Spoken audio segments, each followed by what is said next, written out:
I love America First policies. You know what? Because they know, like me, that America faces a deadly enemy, drug addiction. More Americans, did you know, that died from drug overdoses last year than died in the Vietnam War? Now, 3/4 of these drug overdose deaths are caused by opioids. Just recently, police seized 120 pounds of fentanyl. That's enough to kill 26 million people. I mean, this is crazy, man. It's crazy. Defeating the enemy is going to take leadership, commitment, and resources, and it means better enforcement, strong borders to stop illegal drugs coming from China, Mexico, and other countries. It means better treatment so that sick and suffering can get the help they need, and treatment provides the tools, providers have the tools they need. And it means ongoing support so all Americans have hope, purpose, and opportunity for a meaningful and drug-free life. Now, Congress is currently working on legislation to address this national crisis, and they need to hear from you. Call Congress now and give them a piece of your mind on the opioid crisis. 202-224-3121, 202-224-3121. And for more information, go to americafirstpolicies.org. That's americafirstpolicies.org. This message paid for and authorized by America First Policies Incorporated. Joining us now, Curtis Ellis. He's a senior policy advisor with America First Policies. He was on the transition team. He was on the Trump campaign. He was the former president of the American Jobs Alliance. Now he's the chairman ex emeritus, or whatever that means. He's been all over the world. He just got back from Israel. He just got back from Florida. You name it, he's been there, but he's with us now. Curtis, great to have you. Yeah, it's great to be here. I just got off the Joe Piscopo show. Joe Piscopo, my man. Good. I'm sitting in his office right now. In Joe Piscopo show? Yeah. In New York, here right? In New York City. Good, Joe. Well, tell Joe I said hi. He's a good guy. I certainly will. Yeah, he's a good guy. I always loved chatting with him, and he was my favorite, one of my favorite on SNL back in the day. And he's all for tariffs, as we were talking about. He was saying it's great Trump's putting these tariffs in. Why has everybody got their knickers in a twist? Well, they're going to make an appeal to the National Hockey League or something. They're going to appeal to the PTA and the WWF, right? I forgot the WWF. As WTO, they're going to go to the WTF, and actually the WTO is going to say WTF to them, and then they're going to go to the WWF, and the wrestlers are going to open a can of whoop ass on these people. I don't know. And say, stop complaining about tariffs. America is allowed to make its own steel. It's allowed to make its own aluminum. And Justin Trudeau, who said he finds it insulting that America would think that Canada poses a national security threat. Well, I think Justin Trudeau is a national security threat to his own country. But look at this guy. I mean, he's like Pretty Boy Floyd or something. I don't know what he is. He dresses up in Indian clothes, goes to India. They're all insulted because he dresses up like he's some Bollywood star. Why should we be dependent on Canada for aluminum, which they're actually getting from someplace else, and for our steel, right? I mean, every country in the world wants to develop a steel industry, and we're supposed to let them do it by selling their steel to the United States? Makes no sense. Well, makes no sense. And now I just saw a story that the president is going to sit down with some Republican senators who are concerned about his policy towards China, right? Yes. And that there's another story out that some of these people are afraid, some of these Republicans are afraid that the quote-unquote trade war is going to hurt them, hurt the Republicans in the midterm elections. Don't they realize that, or actually they don't realize, obviously they don't, that they would say such a stupid thing. And it's all, of course, unattributed quotes. You don't have anybody coming up and saying this. It's all, someone said. Americans rally behind the leader in time of war. You don't change horses in the middle of a stream. We can rally the American people behind standing up for America. We are in a trade war, folks. We've been in one for 30 years. We've been losing. Ask the folks in Pennsylvania. Ask the folks in Ohio, Michigan, Wisconsin, the folks that elected Donald J. Trump president of the United States. They understand they've been in the losing side of a trade war, and they stand behind the president fighting back, finally. Stand firm. Fight back. They will rally to our side. They will rally to the cause. I mean, that's what happened in 2002 with the war in Iraq and Afghanistan. The people rallied behind the president. They rallied. They used the people always rally behind the government and the leader in a time of war. It's no different whether it's a shooting war or a trade war. You know, don't get all noodle-like and spineless and cut and run. It's time to stand and fight. Well, or leadership. You can. It's called leadership, folks. I mean, that was good though until now that I heard that the Mexican government might appeal this to the WWE. Oh, now I'm scared. Oh my God! I mean, that really threw me for a loop. You're going to have those masked Mexican wrestlers going to the WWF to talk about tariffs. Oh my gosh, I'm scared. Jim McMahon is going to be there. I mean, he's going to be involved in this, right? Yeah. Right. We're in Linda trouble McMahon. Now, folks. Isn't she the There goes the House. There goes the Senate. I mean, Mexico says we're going to appeal it to the WTO. It's like, what? Like the World Trade Organization. Like they're gonna decide on a U.S. sovereign issue. The what else are they going to appeal to? Like the UN Agenda 21. I mean, what? Well, no, you hit the right point there, John. Is look.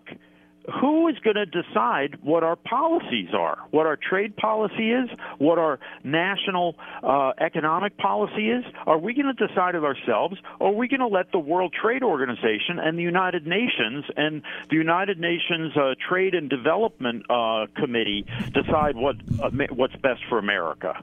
And, who cares what our allies say? You're exactly right.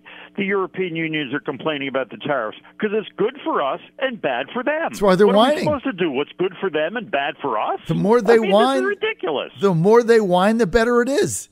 I mean, That's because right. here's the fact that they're whining tells me we must be doing the right thing. Thank you. I mean, that's my point. I don't even have to have the facts. All I have to know is they're whining, and it's got to be good for us. Right. And here's what they're. Our allies are whining and complaining, and Justin Trudeau is upset. So who cares? He says it's not a threat to American security. No, but the funny thing about this is that it's like they're whining, and because they have a tariff, we don't. So it's like, why can't we keep screwing you? You've let us screw you, and now, we got to keep screwing you. Yeah. Why'd you close the hatch here on us?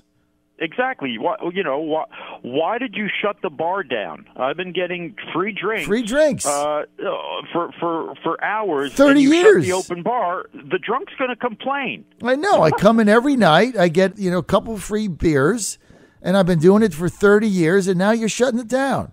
That's not fair. Right. That's not fair. Now I have to pay for my beer. It's not right. It's shocking. It's not right, and I'm going to appeal it to the WWE. Actually, they should appeal it to the NFL. I mean, that's the great arbiter of all time, right? Roger Goodell. To the NHL. No, they should. You know who they should appeal it to? Fight over there. So what's the organization that runs the World Cup soccer thing that all went to jail? FIFA. Oh yeah, they want to appeal it to FIFA because those people are notoriously corrupt. You can buy them off. Whatever you want, just put money under the table. You get the decision you want. That's where they should appeal it to FIFA. Yeah. I mean, FIFA, I believe it's right down the street from the WTO in Geneva. Again, these are a bunch of pencil neck geeks. These are the people that lost World War I, were ready to lose World War II, and now we're going to let them decide what's good for America. Yeah, because if we let them decide what was good for the world 70 years ago, we'd be speaking German, and we'd be speaking, and everybody in California would be speaking Japanese. Well, exactly, right? Exactly. I mean, you look at the French. I mean, they got it all figured out, don't they? They really do. They have our best interest in mind. Some strain of nationalism in France, and that's the thing. They complain because it's not good for France. Well, also, we're supposed to do what's good for France. Of course. Also, Theresa May called the president, and she was upset. She was upset with the president. She said, "Don't put any of these tariffs on me. We want to keep getting the money. You guys keep working, and we need to care. We need to jack." Send exactly. It.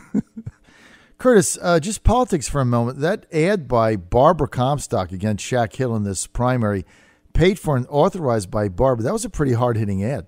I'd say my opponent is in business with pedophiles. He's posting pornography where children can see it. It's like, whoa. My next question is, why hasn't the guy been arrested? I mean, that's pretty bad. But what's powerful about it, and I'm not, I don't comment on ads a lot, but normally an ad like that is like paid for by some political action committee you never heard of. I mean, she comes right on, and says, "I'm Barbara Comstock, and I paid for this ad." That's gutsy. That's gutsy. I mean, she's a tough lady. I wouldn't want to go up against her. I think she's going to win again. I bet against her in 2016. I got my head handed to me. I'm done with that. You know what? I'm stubborn, but I'm not stupid, as they say, Curtis. So what is going to happen here? Now, the president, I mean, there's constant, there's Republican. Look, there's no farmers that are going to lose states. This is all ridiculous, right? Here's what's happening. The Republicans are scared to death. That's why they want to meet with him, because they're Goldman Sachs, Wall Street, cheap labor, cheap goods, donor base is going to be upset. That's why they're meeting with the president. That's right. Exactly. They're the big donors, the big globalists, the big corporations, the global corporations, frankly, are making money doing business in China. They're making money doing business overseas, building their products, making their stuff overseas, and then shipping it into the U.S. tariff-free, tax-free. That's how they're making money. And, look, back in the Cold War, some of us remember this, there were businesses that were happy to do business with the Soviet Union because they only had to pay off one group of politicians. And it was, the general secretary of the Soviet Communist Party. Right. Once they made a deal with that one government, it was done. They stayed bought, and they could do business there. And that's kind of the way they feel with China.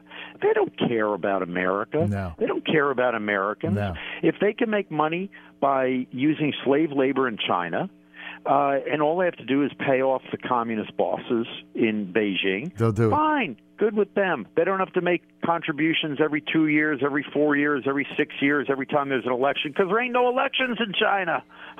Dictator for life. Yeah. President so Z. They give the guy a kickback, and that's the way it works in China. The Chinese government has their fingers in every pie. They get a percentage of all the action, and you do that, you pay off the extortion racket, you pay the racket, and you can do business there. That's the name of the game. These people are happy to do it. They don't realize that a few more years, China will just take all their property away from them. They say, well, now we've got the blueprints. Now we have the technology. You built the factories. We have the factories. We don't need you anymore. Bye-bye. And if you want to sell soybeans to us, great. If you want to sell oil to us, great. We'll put the oil in our furnaces, in our boilers, in our steel mills, and make all the products that we'll sell back to you out of the stuff that you sold us. Out of the raw materials you sold us, we'll make the stuff that you need to live an advanced lifestyle. All right, we're going to end with a text I got from Corey in Danville. That's Southside Virginia, way on the other side, near North Carolina. He says, John, I farmed when I got out of high school, and my family has farmed for generations. Farms have been hurting for 30 damn years. The idea that China is going to destroy farming is ridiculous. It was already destroyed 30 years ago. Corey in Danville. See, there you go.